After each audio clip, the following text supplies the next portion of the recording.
There we go. Hi, everybody. How are you? Good to see everybody. All right. Let me get situated over here. Let everybody get on for a few more minutes. If it's a small group of us, then I'll say, and we have a lot of cameras on, which is good. So everyone can feel free to unmute. I'll introduce myself. I don't know if was anyone on my sessions yesterday by any chance? Yes? Okay, good. So you guys kind of know me. All right, good. Well, small introduction to myself then is I run a team with my mom in Westchester, New York, right outside of New York City, the suburbs. I've been a coach at CSC for a little over 2.5 years, I believe now. Started with Chirag as my own coach and have since been really helping kind of build out all of our programs. I have a bunch of one-on-one clients for coaching as well. And I am now your new tech trainer. So, like I said, probably yesterday, sorry for the repeat, but I think the way I introduce the tech is not just from kind of like an explanation way, but really from an agent's point of view. I know that we're all busy. I get it. I've had crazy calls all morning and all this stuff. So, I know it's not always realistic to say that we're going to use all of the tools to their fullest extent. But as much as we can, at least being knowledgeable on every tool and knowing what's available to us. And then you can kind of work backwards from there and say, don't really feel like that one's for me, or I didn't know that that one tool could do that. Maybe you're only using them a little bit. A little bit is better than nothing. So we're just trying to get a little bit better, but my expectation is not, and I don't think any of you should have the expectations for yourselves to be pros at this, or even not, you might not even necessarily use all the tools because they might just not be as applicable to your business as someone else's, and that's totally fine as well. So today we're going to touch base on social media. I want to preface this with I am not a social media guru. I use it. I do well on it. I get clients from it. I stay in touch with clients. I get a lot of agent referrals, I think, because people have met me on Instagram. But I am not, I always say Andrew Jevin, if any of you know him, the snapping realtor. I'm not Andrew. I love Andrew, but I'm not Andrew. So today I'm really going to be teaching you more about what tech is available to you in order to help kind of leverage, that to enhance your social media. And I'll answer any questions I can, but I'm not like a social media extraordinaire. Any questions before I start specifically, and feel free to just unmute yourselves of what you want me to maybe cover, focus on more specifically, because I don't want to demo things that you already maybe know how to do.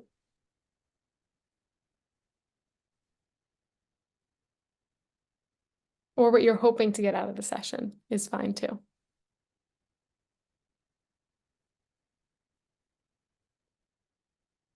We got someone in the chat. Very new to Instagram, so anything will help. Okay, great. I have a question. Yes. Do you do all of your Instagram yourself? Because that's what I love Instagram, but trying to keep up with it is overwhelming sometimes. Yeah. So, well, you guys will get to know me. So I'll just say we can all be friends now. So I'm a massive control freak and an OCD, like to the max, always have been. So I don't really like anybody touching anything regarding to my business, but I've had to kind of release the reins a little bit. We have an admin, so she will kind of jump in there with me, but nothing can be posted without me seeing it first. A lot of the times I'll say to her, if you want to create things for me, and I use Instagram a little bit more heavily than Facebook, but I use Facebook a lot for my mom and to keep in touch with her sphere. So I just say like, put it in a draft for me and then I'll go post it myself. This way it's also being posted at a time where maybe I can comment back to people. I can engage. If I'm getting DMs, I'm responding to them in a timely fashion. So that's some advice I give to people is just have them make it, put it in the drafts. This way you don't feel like you're going on seeing something that's been posted and you're like, oh, that's not really how I wanted it. That's not really how I wanted it said, and this is our brand. So especially when like you're posting a new listing or anything like that, they might not understand the nuances, whoever you have managing it. Another thing too, not to bash any companies, I'm not even thinking of any specifically off the top of my head, but I will just say err on the side of caution if you do hire like a manager yourself, especially someone who might be doing a lot of different Compass agents. Sometimes I feel that the content can get a little bit redundant. You might see the same stuff kind of posted and they can get really expensive. So my best advice to everybody, and I'm actually helping one of my own team members get kind of situated with this tomorrow, come up with some cadence that works well for you. I am not on social media all day long. Do a few static posts, and I'll go through like what these are. So this is like the extent of what I know. Andrew would be very proud of me if anyone knows Andrew. So the static posts are things that are going to stay on your feed. So anything that's like when you first go to your profile, all of those. So I'm pretty mindful of what I want to put on there because I know it's going to be staying for a while, especially like those top 3 rows. That's kind of what I call like my digital resume. So when clients go on there, and I cover a bunch of different age groups of clients, and I still keep in touch with a bunch of different people on there. So it's not even just like my younger clients who go and see that. Whatever they're looking at, I want it to be very reflective of me. So you can pin a few posts right in the top row, and I can show everybody how to do that. But basically by like the time that they've scrolled a few times, kind of just like a resume after they've scanned it, I want them to have a good idea of who I am. And I don't think that I'm just a realtor, although it feels like that most days. I also do have a husband to be after 10 years of being with him, so they can know Matt if they want to. I have a dog, and that's pretty much me. I sell houses, I have a dog, and maybe I'm a mother-daughter team. But at least they have a good indication as to who I am, as opposed to maybe going on someone else's feed and seeing that maybe they're posting very frequently. Maybe there's 6 or 7 posts a week or even more sometimes, but they're all random stock photos. Stage your house. This is the new paint color. This is that. Sorry, I'm not offending anybody. We can all be friends. I don't care. Like, that's not me. That's not what I'm looking for. If I were a buyer or a seller or whoever, or an agent going in, who's a lot of our followers, which I think we forget sometimes, I want to go on and see a little bit of who's this person. Like, what do they sound like when they talk? If there's any video content on there. So think about that. And that kind of leads me into how I wanted to originally open this up. Um, who are your followers? Like, who are you posting to? Because I personally had the realization probably about like, I don't know, a year or two ago, most of my followers are their Compass agents. And it makes sense because about a third to half of my business some years can come from just Compass agents. So I do very well with that. But I don't want to be posting a bunch of houses or Westchester content to my market every single day because that's probably not that interesting to agents coming from around the country. So happy this new restaurant just opened up. I'm not going to go. I live in Seattle. Okay, why do I care, Kate? But then I also think, okay, there's also some of my followers who do live in Westchester. So it's just all about kind of finding that balance. And that would be like the first exercise I would say to do is who are your followers? Go through your follower account, see who's already engaging with you. And if you don't really know, if you're new to Instagram, think about who do you want that to be? And then that's who you should go and be following. Does that make sense to everybody, or am I rambling? Okay, great. You guys can always just text me like, Kate, wrap it up, land the plane. Um, Another thing, let me see what else I wanted to talk about. There was something else on that. Okay. Going off of the topic of having clients on there, I think my social media is successful. Not so much in the sense of like I post something and then I get like a DM saying, "Oh my God, Kate, I've been waiting for you to fall from the sky. I've been looking for a realtor. Thank God you posted this." But really more in the sense of other people will share my profile with their friends, or I think that my content might show up in other people's feeds because I engage so much with my clients. So I really use my social media to stay in touch with a lot of my clients. That could be going through their stories, sending a like. That could be, just off like the top of my head, it was one of my clients who's turned into a friend. It was her son's birthday, and I commented like, "Oh my God, he got so tall," just because he had this major growth spurt. So little things like that. It's helpful for me to almost kind of also keep tabs on my clients. So if I have clients who were searching and then they kind of pulled out of the market for a little bit, I can see them. And we can also use our Compass tech to see if they're looking at houses somewhere else. So for me, I'm like, why are you in Jersey on a Sunday? You don't have family in Jersey. You never told me you had family in Jersey. Are you looking at houses in Jersey? Are you not looking in Westchester anymore? And it's fine. No problem. You can cheat on me, but it's all good. But it's helpful for me to know like where are they at? Um, and these are also helpful things for me to know about them if they do re-enter into the market. I kind of know what they've been up to, and I'm not maybe so forthcoming with that information. I don't want to seem like a stalker, but I know what they're, about to tell me or where they went, or it could be a nice thing. "Oh, I saw you maybe went to a country or wherever they went to travel. How was it? That looked amazing. And it makes you kind of feel like you have a little bit more of a personal connection with them. So that's kind of my thing on using your social media eventually, even if you're new to it, as a sphere, as a CRM, I should say, a way to keep in touch with your sphere. So make sure I just make it a point when I meet a client, if they have social media, either my mom becomes friends with them on Facebook or I follow them on Instagram or both. So kind of making that a part of it, just like when you add in a client into the CRM, you maybe put a tag, you do whatever else you need to do in the Compass system. I take it one step further and I make sure that I'm connected with them on social media. You probably want to make sure your feed is something that you're happy for them to follow, though. So maybe it's like chicken or the egg. It's like, which one do you want to do first? I'd probably say make sure you're happy with the way it looks. You have a good amount of content on there and you have come up with some kind of cadence yourself so that when they do follow you, it's not just like a ghost account. I call them, when no one really ever posts, but it's just you're following them. So make sure you've come up with something in your head as to how you're going to actually be updating that content as frequently as possible. Let me open up the chat. Yes, this whole whatever session will be recorded. How often do I post? It really depends. I always will post for just listed, in contract, just sold. So I'll always do that for any listings I have or anything for my buyers. If any of you follow me on Instagram or if you want to follow me on Instagram, you'll see like I went into contract on something yesterday and I felt my buyer and I were already following each other. And I did like a little story of, I personally, like when someone goes into contract, I like to do a little story of what happened, how we got to know each other, or, something like that. So with these people, I was connected with them.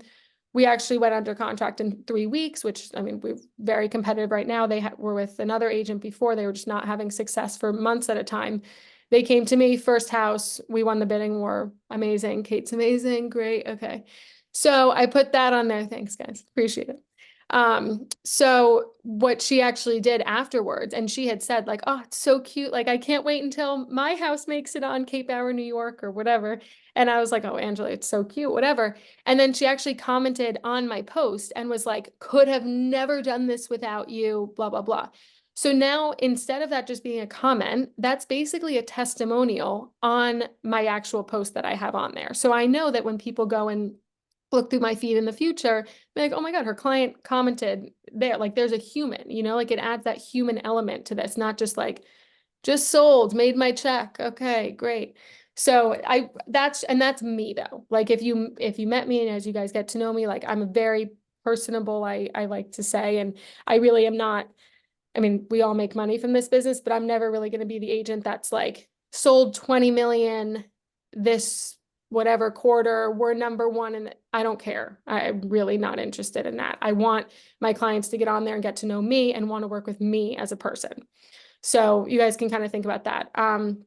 Stories, I try and post when I remember and when Matt, my husband to be, is not yelling at me because he wants to eat the food so quick. So I'll try and snap a quick picture if we're trying out a new restaurant.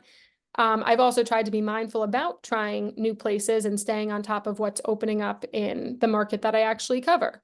So that could be something you think about adding into that cadence I'm talking about. So something maybe people look forward to every week. Maybe every Wednesday you do something new that's opening up or a fun weekend event to look forward to. Maybe Mondays you do some market updates, whatever feels right to you, but don't post something that doesn't feel organic. I see these market updates that people post. There's actually one specifically that was posted like, I don't know, a week and a half ago from someone.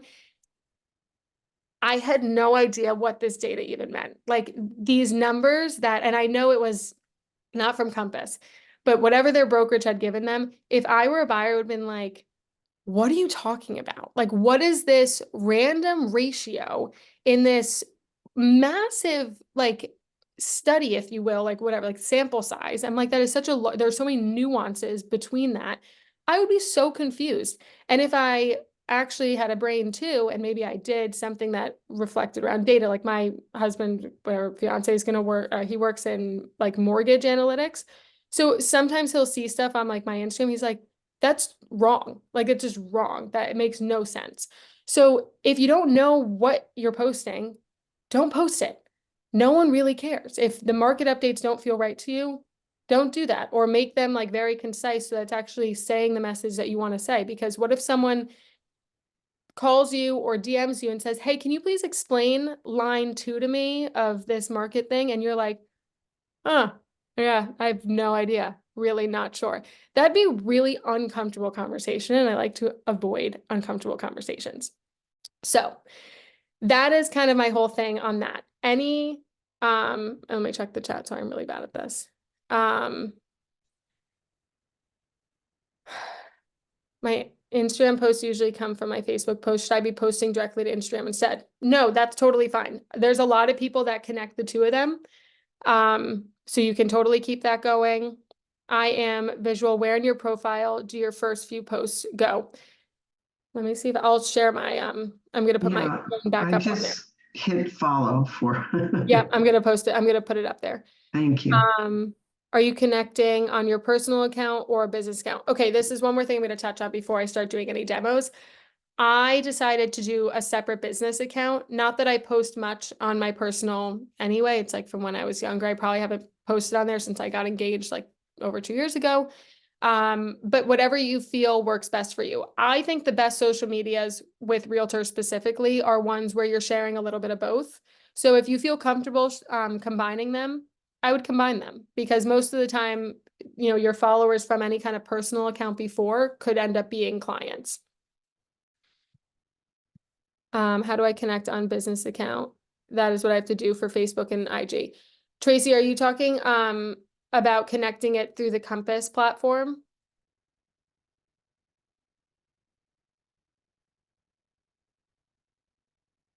I'm talking about when you're saying you're connecting, you're finding your clients and you're connecting on your social media. Mm-hmm. And you're saying that you're doing that on your business account, correct? Yes. But how do you do that? Because are you just sending an invitation for them for them to follow your business account? I don't know that I've ever tried to connect on a business account. It's different than your personal account, right? So when I say business account, I don't personally title it. I like there's a different kind of account, I guess you can have that's like a business account. I Yeah. don't do that. So I basically have where my business content goes under a personal account, if that makes sense. So and honestly, the only reason why I do that is because copyright comes into play if you ever want to use music, if you have a business account. And I don't like the static, like maracas, whatever thing it gives me as the only Okay, so option. you are set up on a personal social media account, but you just utilize it for business posts. Exactly. Yep. Okay. Yep. Thank you. Yeah. I thought Facebook has a real issue. Are you referring to Facebook personal account? I'm Because, referring more so to Instagram with that. On because yeah, go ahead.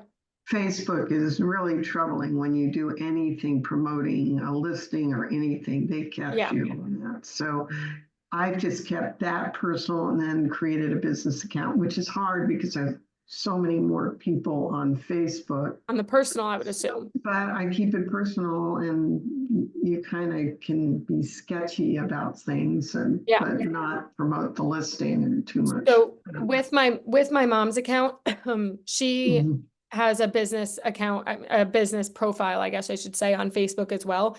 It has like barely any followers. Like some people see it, some people don't.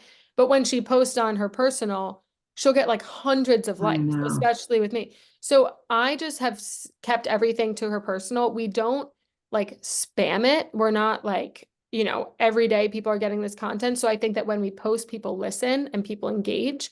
So I would say for me and from my mom's experience, posting on her personal Facebook page has been the best because she has all of the friends from my sister and I's sports teams. I mean, everybody, past clients. It's such a great group right there.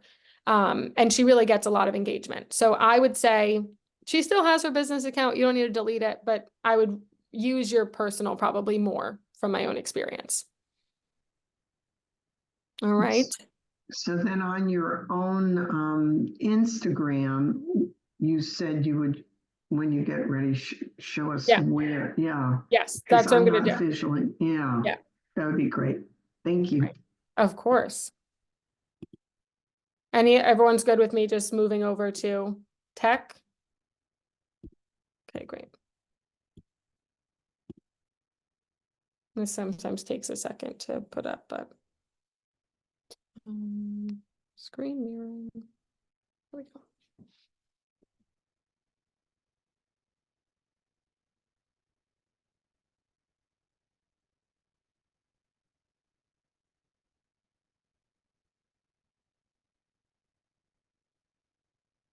Great. Okay. So we're in my Instagram and we're in my phone now. So this is my profile here. So these boxes, I'm just going to say, I don't know what to call them.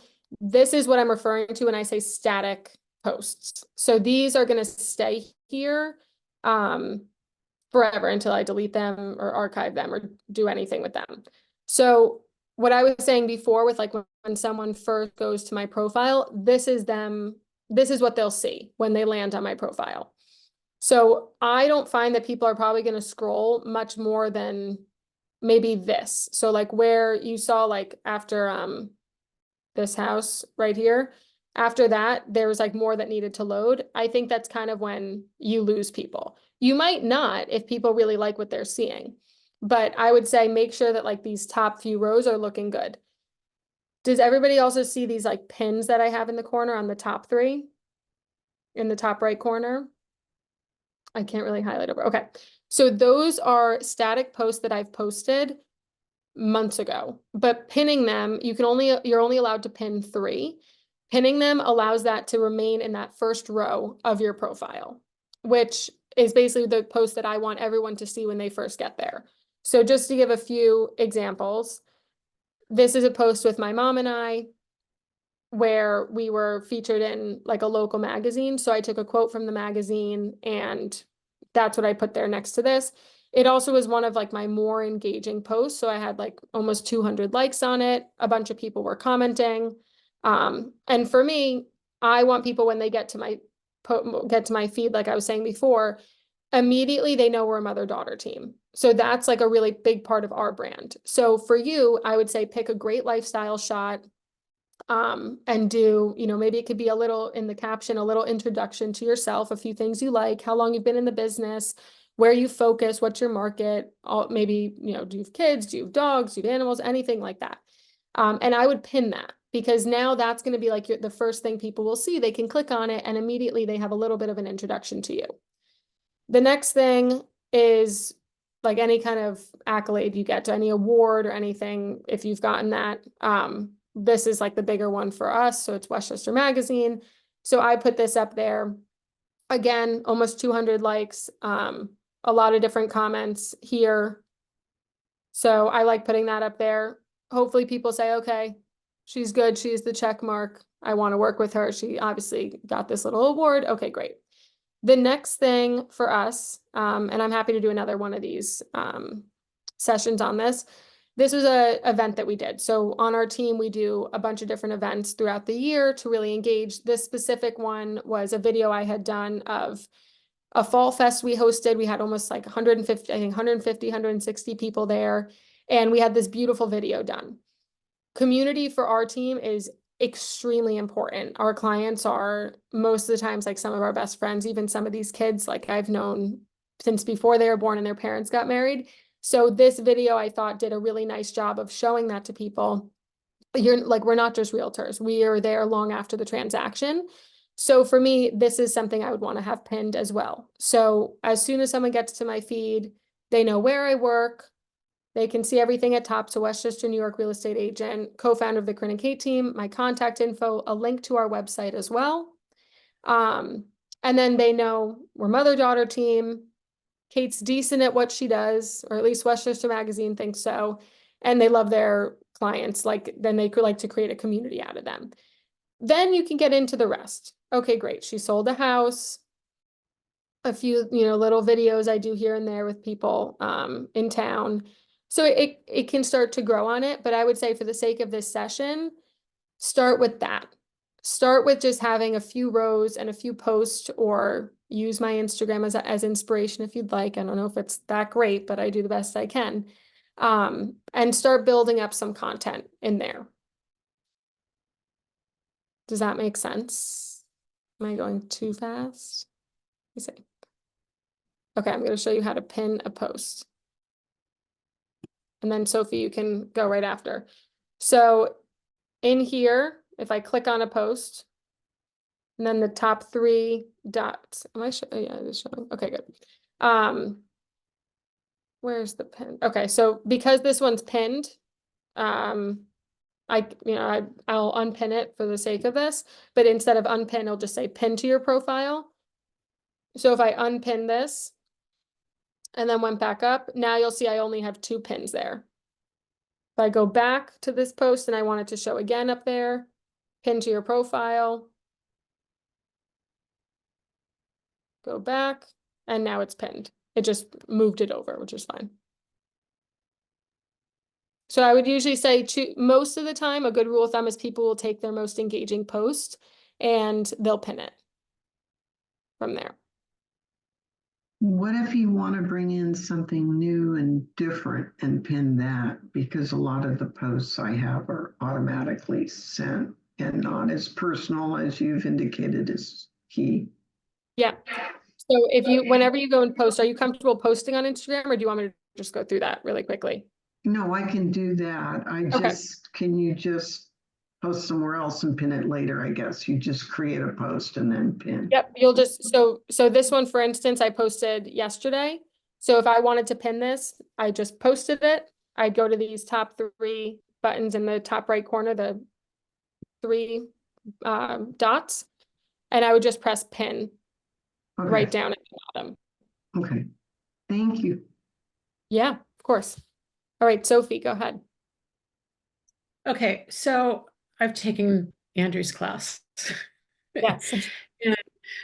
And I love him, he's great. But Yes. where's the best place to go to?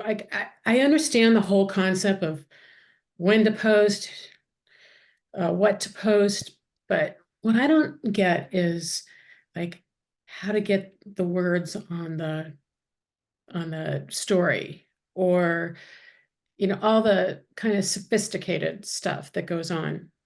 And I don't understand, is it templates or, the pre-made things, people will Are you use talking those. for like videos with like the words going on it and all of that? Yeah, that, and then, like Andrew go, oh, he used this, here's the template of the week or something, and it's Yeah.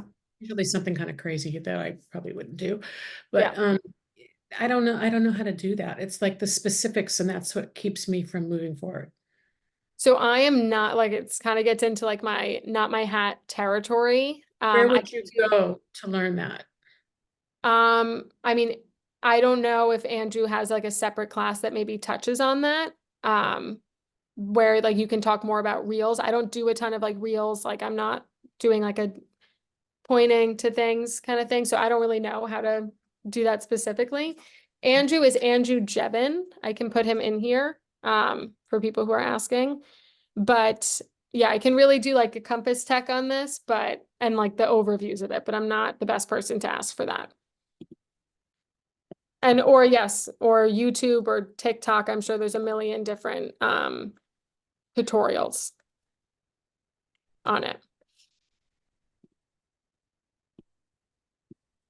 Okay. Thank you. So, yes, of course. Okay, so one thing I didn't really touch on in this, I wasn't really watching the time. I didn't really do a whole lot of compass tech. So we're gonna need a part 2 to this, but I feel like teaching you how to actually like go and make a video in Video Studio I can do, and I can show you how to create posts in Marketing Center just from like a show of this group. Is everybody comfortable going into Marketing Center in Compass and like making a post? Yes, no, maybe so. Okay, so I'll cover that in another session. For me, I don't like giving information and then you know how to go and make these posts in Marketing Center, but you have no idea when or how or where you're supposed to be posting this stuff. So I really kind of wanted to take it a step back, build a little bit of a foundation here so we actually know maybe what we need to do. And then we can go and create content. But first and foremost, I think make sure you have obviously your Instagram, Facebook set up or whatever other social media you want to do. And then kind of start to brainstorm, what do you want to be posting? How many times a week? Who are your followers? Who do you want your followers to be? And maybe starting to go through and following some clients and kind of building up, actually the viewership, so to speak, of the content you're going to be posting. Then we can dial into the Compass Tech and create posts in Marketing Center. So someone had asked or said most of her following are other agents, but if you follow people that aren't agents, then they're gonna probably start following you, right? What do you mean? Sorry. Well, if you have, if you look at your feed and it's Instagram, it's all Compass agents or Yeah. If you start following people that aren't Compass agents, then that person that you start following will most likely follow you back. For sure, I think so. Yeah, I mean, think if you kind of want to get rid of all the agents in your feed. so that's why I think that number one question is so important. Who do you want your followers to be? I would never get rid of the Compass agents in my feed because that's where a third to half of my business annually comes from. So for me, that's really important. Yeah. For someone else, if you don't want your business maybe coming from other Compass agents, which I would say, why not? Then maybe you do want to eliminate some of them. If it all depends on what your goal is. If your goal is to have local businesses following you, past clients, current clients, anything like that, then you have to make that decision for yourself. I would say there's a way to keep everybody happy of your followers though. All right. Sorry, I kept you a few minutes over. So we will, yes, and everyone drop your social media handles if you want to, so you can at least get to know everybody in the group. I'll do mine as well. All right, that is mine. I'll give everyone a few seconds to go in there. So I will make sure we get another session on the calendar for the actual Compass Tech part of this. I didn't mean to drag us out of that. There is a method to my madness.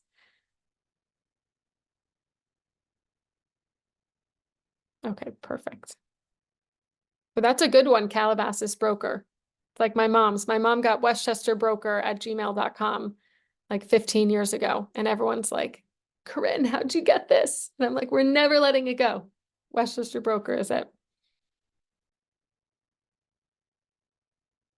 Yes, real estate dork, I know. If the marketing director's in there. Okay, great. Awesome. So you guys can screenshot some of those if you want and start following away, but I will let everybody go. And I have another session at 3 o'clock today. I'm still getting used to these times. 3 o'clock on tours. So we'll be back in the Compass platform. And then of course I'll be back again next week and for the other weeks to come. Thank you guys. Have a good one. Bye.